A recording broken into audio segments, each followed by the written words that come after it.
Fortress Comic News, episode 122. I'm one of your hosts, Chris, alongside Father of the Year, Mike. Wow. Oh yeah, it is Father's Day, huh? Happy Father's Day, everybody. Good stuff. Happy Father's Day, feels like- Jarrell, Thomas Yep. Wayne, Thomas Wayne. and all the other absent DC fathers. Yeah, but that makes for a good comic book hero, is what we've realized. Yeah, so if you want your kid to grow up to be a superhero, just leave or die. That's the origin. It's the dead parents thing, man. Don't do that, Spawn's though. That's a Batman. bad idea. Yeah, don't do that. If you ever see yourself with your parents going towards a street called Crime Alley, it's best to turn the other way.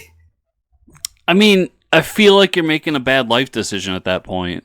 I mean, Yeah, as good of people the Waynes were for all their donations and stuff, they weren't very bright. no, not at all. But anyways, it is episode 122. No interview today. Just going to talk comics and all that fun stuff. Swamp Thing episode 3 this week, man. Did you watch that yet? Holy crap! I didn't. I forgot it was out. That show, every episode I watch, I'm like, man, this sucks. It got canceled because this is so good. Third episode, you get to see him mostly in his costume, like the whole episode, and it's awesome. And you find out like the town is pretty corrupt. I didn't realize the voodoo witch lady. Mm-hmm. I didn't hear him say this before. That's Madame Xanadu. Yes. I didn't even realize. That's a pretty big name for DC Comics. That's she's a pretty prominent character within the universe. It's awesome. Yeah, I knew that, but I don't know if it was in episode 1 or I just heard somebody talk about it in an interview. But yeah. Okay, because I can't remember if they said her name. Yeah, there's so much cool stuff going on. Swamp Thing ripping people apart, doing his Swamp Things. That suit, just like, I keep watching the suit, like, man, he's gonna like go to move his arms or something. There's gonna be some weird wrinkle or like rubbery crease, but I'm like, man, the suit just looks awesome. That's probably where most of the budget probably went straight to the suit, is what I'm guessing. Also, I haven't talked about it yet, but there's Joe Hill, the writer of Lock and Key. Yes.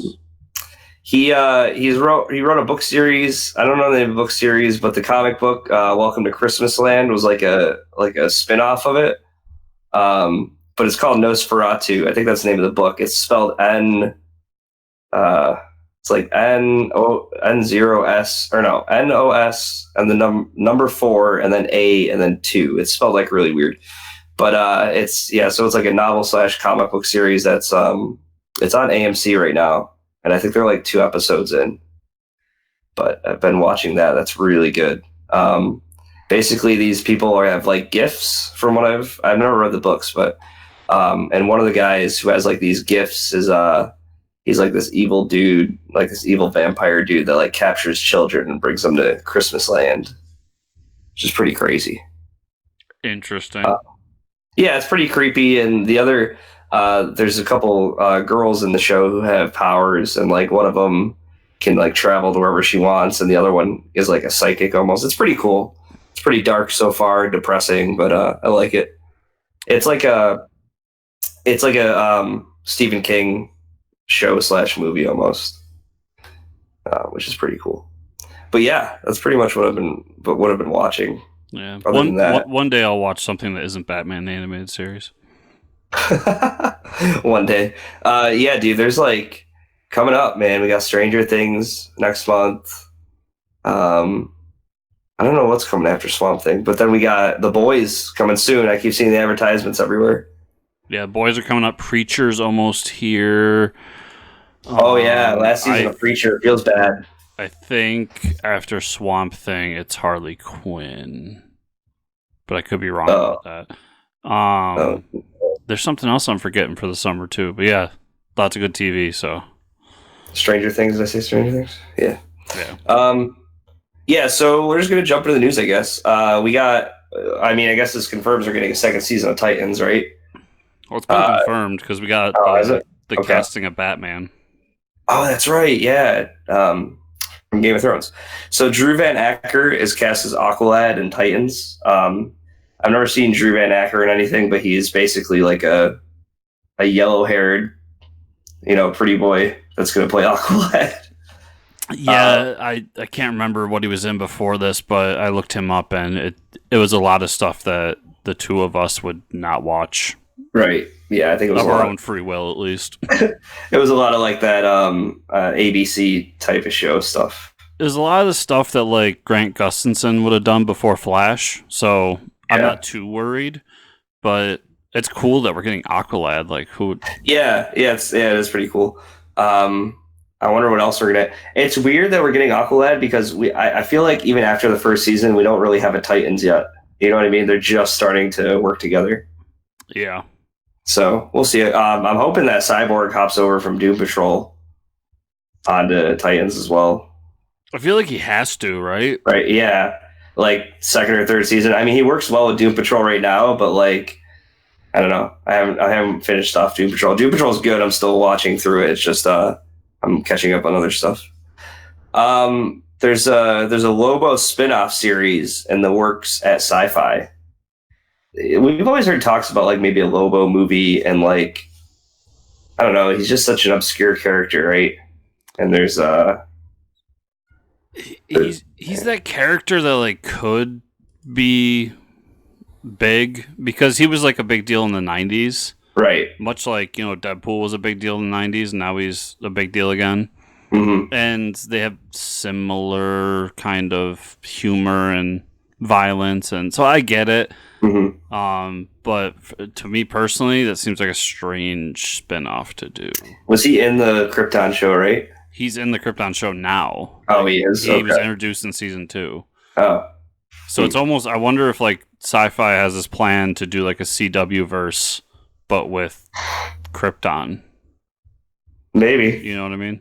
Yeah. They must have got really good ratings on Krypton, I guess. Which is good because what I watched of it was really good. I gotta watch it too. We're getting for movie news. There's an Oblivion Song movie in development at Universal. Surprise, surprise! Jumping on that Robert Kirkman train. The rich get richer. Yep. I also saw did you see the trailer this week for it's a sequel to The Shining, but I can't remember the name of the Doctor Sleep. Doctor Sleep. Did you watch that trailer? I did not. Obi-Wan is in it, and he basically plays the kid. I've never read the books or anything, but he plays the kid with the gift as an older man. Now he's like, I don't know, in his 40s, I think. So were they sequelizing the original movie? Mm-hmm. Yeah, because they're doing shot scenes. He's talking about like it happened again, and it shows the scenes from The Shining. So it's definitely, they want you to think it's a direct sequel. Interesting. Which is weird because I heard this one's pretty bonkers, right? I don't know. I don't know much about it, but I don't know. I'm not a big Stephen King guy. I can never get into anything he did. Yeah. But if you wanted to what's a convenient way for you to? Is there any way to listen to Stephen King? Like if you're traveling or on the go, it'd probably be the best way to do it. Well, Mike, let me tell you about today's sponsor. Wow. Today's show is brought to you by Audible. Audible is offering our listeners a free audiobook with 30-day trial membership. Just go to audibletrial.com/fortress and browse the unmatched selection of audio programs. Download a title free and start listening today, right now. Do it. It's easy. Go to audible.com/fortress and get started today. Yeah, you can pick up Stephen King stuff. I was going to recommend Super Gods by Grant Morrison because that's a good one. That is a fantastic read. Really good. A lot about Grant's life and life in comics mostly, and how the industry evolved around him and the things he did. And it's unfortunately not read by Grant, but it is a fantastic book. So, once again, if you want to go and pick up that or any other book, make sure to download your free audiobook today at audibletrial.com/fortress. One more time, that is audibletrial.com/fortress to get your free audiobook and 30-day subscription today. Nice. And time for the comic book news. I didn't mean to segue like that, but hey, we started talking about Stephen King. Easy peasy. But there's quite a bit of DC news this week. Yeah, DC kind of owns the news cycle this week. Yeah, we talked about this back when Jeff Lemire was actually on the show, right? He had quietly mentioned to us that he was doing an Inferior 5 book, and we had quietly tried to suggest that he used codpiece for the book somewhere. And it's happening. It's a 12-issue miniseries. Keith Giffen, Jeff Lemire, Michelle Delecky. It's finally here. It's coming in September, so towards the end of the summertime. Yeah, so Giffen and Lemire are writing. Yep. And then Giffen and Delecky are doing art. Oh, okay. So they're kind of sharing. So I'm wondering if this is... I read the solicitation, and I don't know if it follows what Lemire originally pitched, which was it's going to be set in pre-crisis continuity. Mm-hmm. And it was just kind of it's a thing going on there, something weird they wanted to do. It seems like now it's set in DC Rebirth continuity. So I don't know what's going on there, but I'm interested. But it's a cool idea. Yeah, and anything Lemire does has been gold recently, so I'm always willing to give his books a shot. Plus, it is the perfect Fortress Comic News book because it's pretty much a bunch of shitty villains. Yeah, doesn't get any more better than that. I mean, come on. So then we're getting Gotham City Monsters coming from Steve Orlando. Let's sit back for this one. That's not a typo? You son of a gun. It's not a typo. A man K Newhall Pan. Damn. In September. This will be spinning out of the event Leviathan, and it'll feature, which is like they kind of just like quietly, brush this guy under the rug. We haven't seen Frankenstein in a while in the DC universe. It was like the early Superman Rebirth. I think we saw him a little bit. Yeah, which was unfortunate because if I'm remembering correctly, his New 52 book was actually really good. Yeah, I just don't think he has a following yet. But that'll be cool, Gotham City Monsters.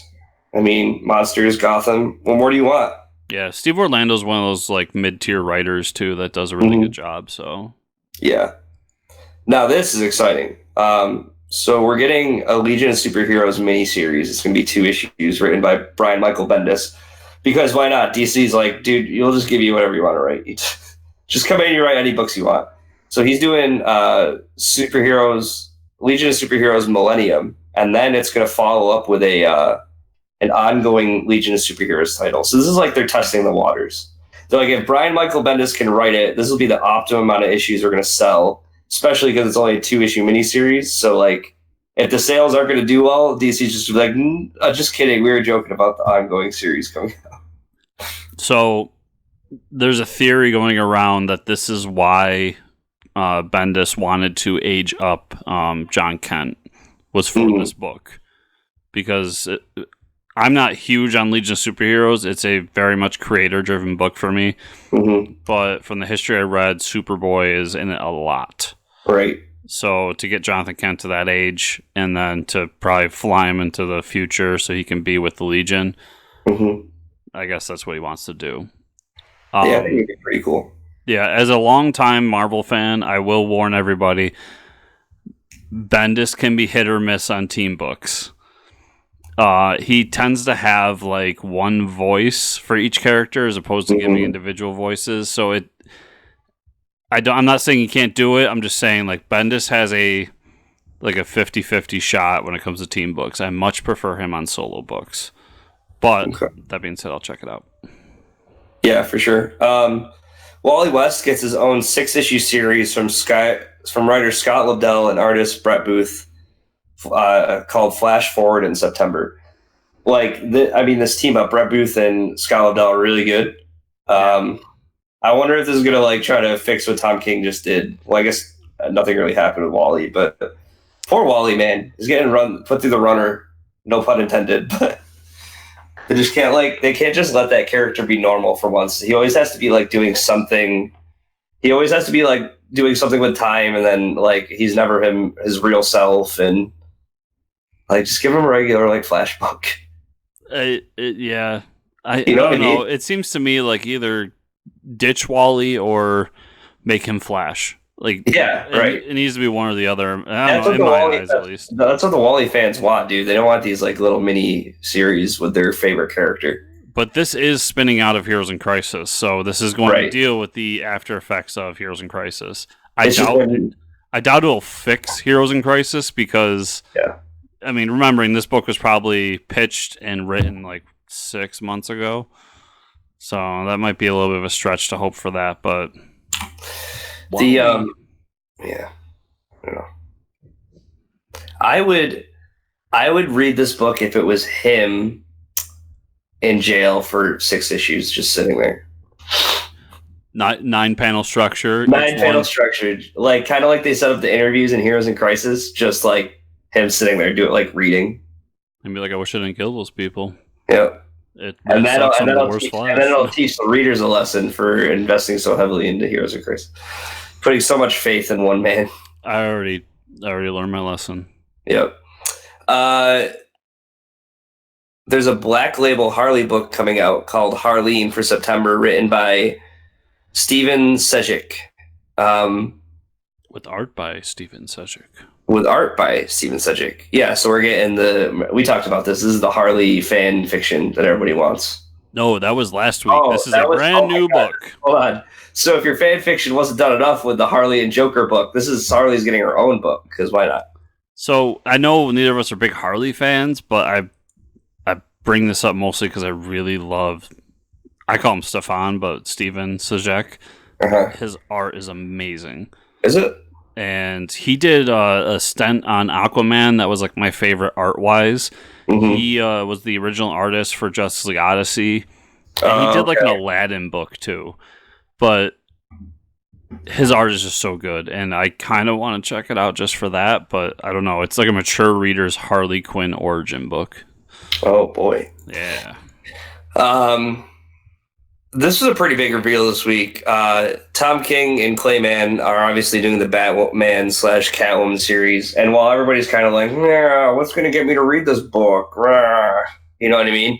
Then he dropped the mic that Phantasm will be making her comic book premiere in it. So if anybody's seen the awesome, I think one of the best Batman movies, Mask of the Phantasm, the animated movie that had a theatrical release in the 90s. So they're bringing that. This is the first time the villain has ever come to the comic books, and that's pretty exciting. So I think I'll probably be picking this book up now. Yeah, this got me really excited for this. So maybe this is his whole plan before of like why he canceled the wedding and everything, because Phantasm, like for anyone who hasn't seen the movie, but it's like an ex-girlfriend of Bruce Wayne's. Yeah, I don't know. I feel like because he said originally that the wedding wasn't supposed to happen in issue 50, it was going to happen possibly in issue 100. Mm-hmm. So maybe you're right. Maybe this was his plan all along, and I don't think DC wanted this story to be issue 100 of Batman. Right. I think they wanted Batman punching Joker for issue 100, but I love Phantasm. It's a great movie. I can't wait to ruin it for everybody on my other podcast, Bat Friends Podcast. Check it out where finer podcasts are found. And I will probably buy this book weekly just for that. Yeah. This piece of news, oh man. So we finally got a date. It's finally been confirmed. This fall, the Justice Society of America is finally coming back. And this isn't even like, I don't even consider whatever Earth 2 during the New 52. I don't even consider that the JSA. You know what I mean? Like that's not everyone's JSA. No. It was a good book, but it wasn't the JSA. The Great title, yes. Right, yeah. But also, it's starting in the pages of Justice League. So does that mean we have Scott Snyder writing JSA? I mean, for a little bit while it's in Justice League. Ooh, baby. That does. That is some spicy meatballs. So there was a story months back that was Scott Snyder has plans for Dark Knight Metal 2. JSA. But he will only do it with Greg Capullo. Well, yeah. And Capullo is doing Reborn 2, which I get because that makes him more money.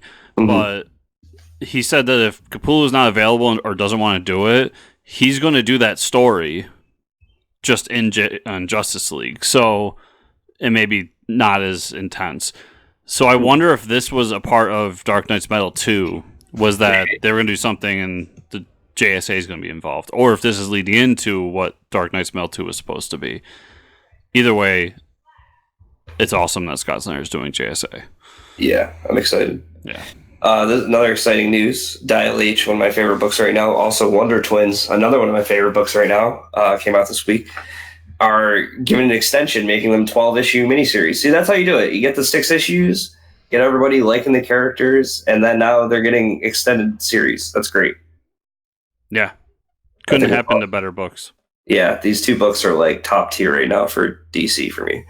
All right, now we're getting to the Marvel news. You want to talk about these things? Lethal Strike Force announced from Teenie Howard and Germán Peralta. Well, what's up with that? Lethal Strike Force. Yeah, it's a team that includes Blade, Angela, Spider-Woman, Hellstrom, Spectrum, and Winter Soldier. So it looks like it's going to be a spin-off of what's going on in Avengers, and they're going to be like a X-Force type team for the Avengers. Suicide Squad. Kind of, yeah. But I'm down to at least check it out. If you say Winter Soldier, I say how much is the first issue? I was going to say, yeah, him being included probably sways your opinion. Yeah, that's pretty cool. So we got some exciting news for you too. Jason Aaron, Esad Ribic reunite for King Thor 4-issue miniseries coming in September. We know how much Chris loves his Jason Aaron on Thor. I do, and I also love my Esad Ribic on Thor as well. Yeah. King Thor was some of my favorite parts of the Thor God of Thunder storyline, so I'm excited to delve deeper into that. It draws a lot of questions for me because I always felt like War of the Realms was going to be his ending with Thor, but this is coming out significantly after the War of the Realms is over. So I'm wondering how much longer he's really going to be on Thor. Not that I'm complaining. I'm just curious, and I want this book right now. Yeah, that's pretty cool that he's coming back. And I remember you telling me about the King Thor thing. You really liked that. Yeah, so let's talk about where we're at this week. Comics. I like comics. We could just start with Event Leviathan, because I just read that most recently. You read that, right? I did. What are your initial reactions? So we never really... I forgot to pull it out last week. We didn't talk about the Superman Leviathan special, which kind of led into this. Right. But it was basically setting up the like ancillary books they're doing. Mm-hmm. So it's not a big deal. But we kind of get an idea of who this villain is in terms of it's not Talia al Ghul. And in that, Talia's whole plan is to kidnap Clark Kent to find Superman, which is basically Batman 66, the movie, just for Superman. But this, to me, it's a Bendis and Malieve book. It reminds me very much of some of the other stuff they've done in the past for Marvel. So they start off very low and just try to drag you through the premise until they finally reveal exactly what the event's all about. So it's kind of what I expected walking in. I'm trying to remember what the ending was, though. It was Leviathan revealing himself. Didn't he reveal himself to someone special? Oh, yeah. So the woman who was like blown up in the attack. So these people aren't really being killed; they're being transferred somewhere. Right. And we learn that every intelligence organization in the DC universe has been destroyed in this event. So I enjoyed it, but I understand why people are kind of not so hot on it because it just... I know that the next issue should be the one where we really get kind of the plot of this. Yeah, well, I mean, they kind of recapped everything. It was good for me because I was like, I didn't know anything coming into this. So when they're like, he's kidnapping people or something, and then he's like, okay, but he's not. He's like, that bomb went off, and then Steve Trevor's part of it somehow. I just don't know what. Yeah, it's kind of different to how Marvel is doing their books now, their event books, where a lot of their event books are like continuations of their ongoing series. Mm-hmm. And this, even though it is a continuation of what's going on in Superman, they really treat it as if you haven't been reading Superman. So a lot of this is Batman, Lois, and Steve Trevor standing around talking about the events of Superman for the last X amount of issues. Mm-hmm. Wonder Twins #5. Did you read that this week? I did. That was pretty cool.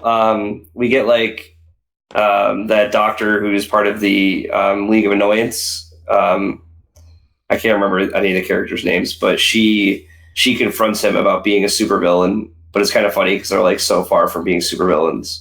Mm-hmm. And then one of the characters from League of Annoyance, she has Kryptonian device that just like vaporizes people. And the doctor goes to meet with her, and he gets vaporized. Or does he? Or does he? We don't. Oh yeah, we don't know, right? Until the end. We find out he's been trying. Like this phone is basically just a phantom projector. It's sending everybody straight to the Phantom Zone. While that's happening, though, we get. I mean, at the beginning of the issue, we get the Scrambler. The Scrambler's very sad and tragic origin story of how he used to be a magician and people didn't appreciate the magic. So he became the Scrambler naturally. That's what you do. If your first career doesn't pan out, then just become a supervillain. Yeah. But he kind of redeems himself at the end. He makes this master plan that, what does he say? They have 30 days and he's just going to scramble the consciousness of everybody in the world just to like start over. Yeah. Which is that's a pretty big plot to do. I mean, hey, good for him. Yeah, so I would say this is my least favorite issue of this series so far. Yeah, that being said, I liked it. Mm-hmm. But yeah, his plan is ridiculous. Like, he basically told everyone, you either have to fix the world so everything is fair. Yeah. Or I'm going to scramble everybody. And then in that moment, he scrambles like 1 million people, I believe. Yeah, just to trial it out or something like that. Yeah, and they show like a manager at a sports store like yelling at his employee, and then he gets scrambled and turned into a kid who has to make the soccer balls in like some third world country. Yeah, which is fucked up. Yeah. Yeah, like what? That transition was crazy. But yeah, so my basic thing of this is the issue to set up the next issue, right? Because it's really just what's Scrambler's plan, and then next issue is let's fight Scrambler. Right. Good series though. Yeah. Oh yeah, so much fun. And then oh man, this book is really good. The Silver Surfer Black, is that what the issue is called? Yes. By our boy Donny Cates. Wasn't a huge fan of the art, but I like the story. What did you think there? I really like the art, but I'm also a huge Mike Allred fan. So okay. It reminds me a lot of Allred and his run on Silver Surfer. Okay, then maybe I'm just missing something there, but I wasn't a huge fan of the art, but I mean the story is there. I mean the story is really good.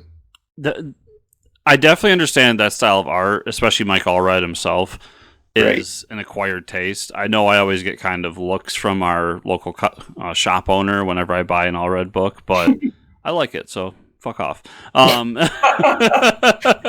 Sure. But I really like Tradd Moore's art. It's like I said, if you like the last Silver Surfer series, you'll like the art here. But it really is kind of a side story to what happened in Guardians of the Galaxy. I think it was issue 2. Yeah. And supposedly it's going to connect to what's going on or what happened in Thanos. Thanos wins. Yep. But then we learn that it also has a connection to Absolute Carnage at the end. So crazy book. It's like we're getting a Donny Cates universe inside of the Marvel universe. And yeah, it's pretty much what it showed is like all that stuff that I've been writing, guys. It's all connected. Yeah, so it's crazy. I absolutely loved it. If you've been reading Donny Cates stuff, pick it up. If you haven't, I don't know how much you're gonna get out of it, but if you're not picking up Donny Cates stuff, then what are you doing with your life? Yeah, what are you doing? What the hell? Yeah, so that was really good. And then I finally finished Murder Falcon number 8. What a roller coaster of emotions that series was. Ends on a very somber, sad note. They save the world, but the lead guitarist kind of he gets sick again and ends up going into a coma and passing away from his cancer. Really sad and like not very Murder Falcon-y. But who is he greeted by when everybody's by his bedside and he kind of is like standing next to him as like an astral projection? None other but friggin' Ronnie James Dio himself shows up, like opens the pearly gates, and he's like, "You're coming with me." And he's like, "Is there metal in heaven?" He's like, "Oh yes, there is." And then Murder Falcon actually goes with him. So I don't know if that leaves it open that like maybe they go to heaven for like the next series. But I mean, it kind of either way, it was like sad, but also a nice ending all at the same time. Really good. Awesome. Yeah, that's what I read this week. So I read a bunch, so I'm going to try to rapid fire through most of it. But Spider-Man Life Story number 4, really good. Takes on 90s Spider-Man and kind of the clone saga. Mm-hmm. Pick up that book; it's really great. I feel like there's something else digital I read, but I can't remember. Oblivion Song 16. It's going to be a movie soon, so I'm going to sell these. Hell yeah! No, but it's really good. I just really enjoy it, and yeah. Champions number 6, War of the Realms tie-in. It was okay, but it's a tie-in to the War of the Realms. That's my least favorite part about big event books is when a bunch of other books get tied in and the stories kind of fade because of that. Right. Batman Who Laughs number 6. Really good. I mean, the Batman Who Laughs series is actually picked up in the last 2 or 3 issues, and I really enjoy it.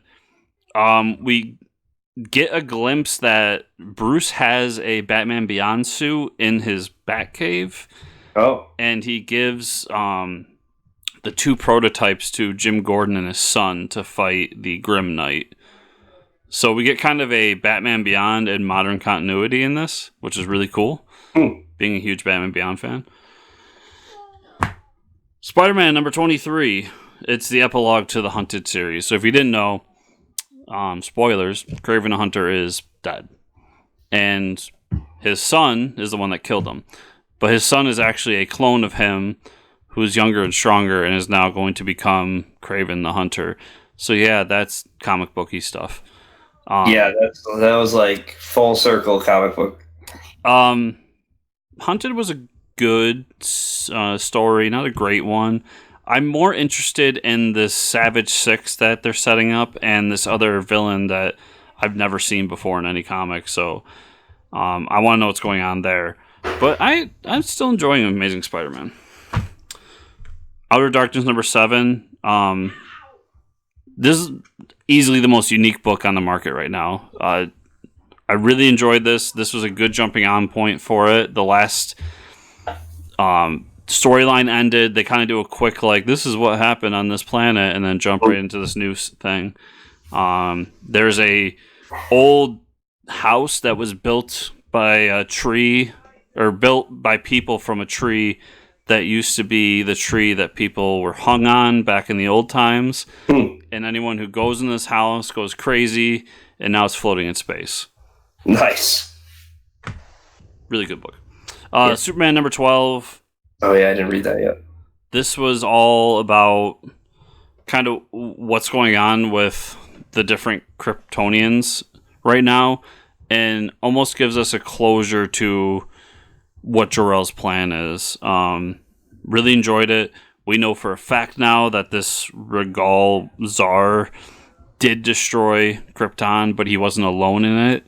And it looks like we're going to jump into that conspiracy in the next issue. Krypton conspiracy. Justice League Odyssey number 10. I feel like I haven't talked about this book in forever because I fell behind, but now I'm caught up and I'm really enjoying it. So they had to get these different pieces from the, whatever they're calling it, the lost part of the multiverse, and find them for Darkseid, who wants to bring them together to seal the hole in the source wall and protect civilization. But it's Darkseid, so nobody trusts them. Right. And next issue, we're going to get the big fight, I guess. We don't know if it's going to be a fight or if they're going to work together. We'll find out. Invaders number 6. This one, Namor's plan goes through. Namor sets off a chemical weapon in this town, which turns everyone into Atlanteans. And then floods the town. This is the next issue is starting a new storyline, so this is probably a bad place to jump on, but I really enjoyed it, and it's all about the whole 6 issues so far have been mostly about how Cap still wants to find the Namor that he fought with in World War II. Like, he thinks that man is still in there somewhere, and everybody's telling him he's crazy and that Namor has gone insane and is a tyrant. So, awesome book. Venom number 15, really very okay. Like, very okay. I love Colin Bunn, but it's just not the Donny Cates run. Right. That's what I'm like, oh yeah, Venom came out this week, but it's not Donny Cates. Yeah, so I think next week, because this kind of concluded the War of the Realms tie-in, once again, War of the Realms tie-in. And I think next week Donnie's taking back over, so I'm kind of excited for that. Awesome. Something that was a good tie-in, though, was As Guardians of the Galaxy, which is a War of the Realms tie-in, is also the last issue of As Guardians of the Galaxy. So we get a conclusion to where everyone is. And what was really cool is the Executioner actually dies trying to save everybody, and he gets kind of his ultimate sacrifice and gets to go to Valhalla, which was really cool. We get the kind of conclusion of the first story arc when they found that horn to get all the dead gods and have them fight for them. Well, Angela takes that to heaven, distracts all the angels to send them back to heaven, and then blows the horn. So there's all these dead zombie angry gods killing angels. Wow. It was pretty fantastic. Yeah. So, Mike, that was all I had this week. Nice. If everybody wanted to find you on those internets, where could they find you? Find me at Fortress Ricker on Twitter. Where can they find you, Chris? They can find me at Fortress Chris. Or you can find the show at FCN_official or FortressComicNews.com, where everything Mike and I do is on that handy-dandy website. Remember, everybody, you know the deal. If you're watching us, to give us thumbs up, to subscribe, comment, and if you are listening to us, go to whatever podcatcher you're using and give us a review. And if you want to be a super, ultra, mega listener and help Mike in his quest for dominance over the world of finances, go to patreon.com/FortressComicNews and think about donating. So that's all we have for you this week. Thanks for listening.